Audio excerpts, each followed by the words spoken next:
औरत कितनी बेवकूफ़ होती है। वक्त मिले तो ज़रूर देख लेना।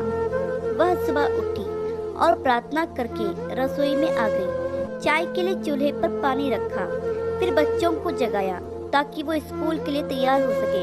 रसोई में जाकर चाय बनाई और अपने सास ससुर को दे दी। फिर उसने अपने बच्चों के लिए नाश्ता बनाना शुरू किया। बच्चे जब तैयार हुए तो उन्होंने नाश्ता किया और उसने बच्चों का लंच बनाया। इसी बीच बच्चों की वैन आ गई। बच्चों को स्कूल भेजकर टेबल से बर्तन समेटे। इसी बीच पति ऑफिस के लिए तैयार होने गए तो उनकी ज़रूरी चीज़ें निकाल कर दे दी।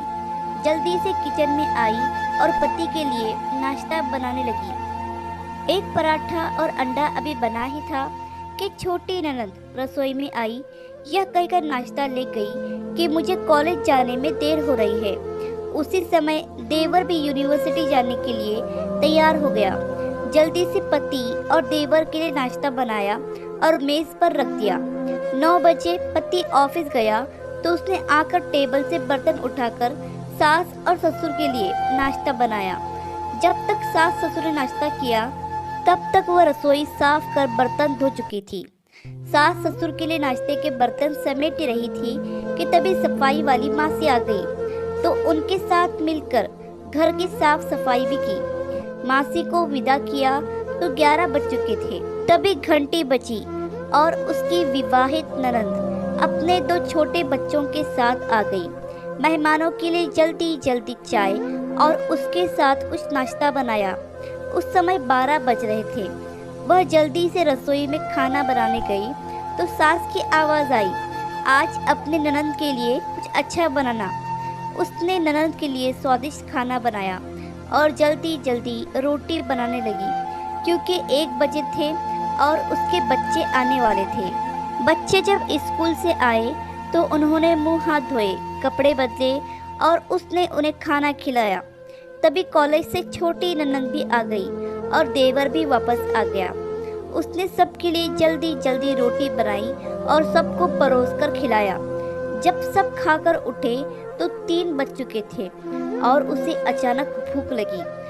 उसने मेज पर हॉट पॉट में देखा और एक भी रोटी नहीं बची थी।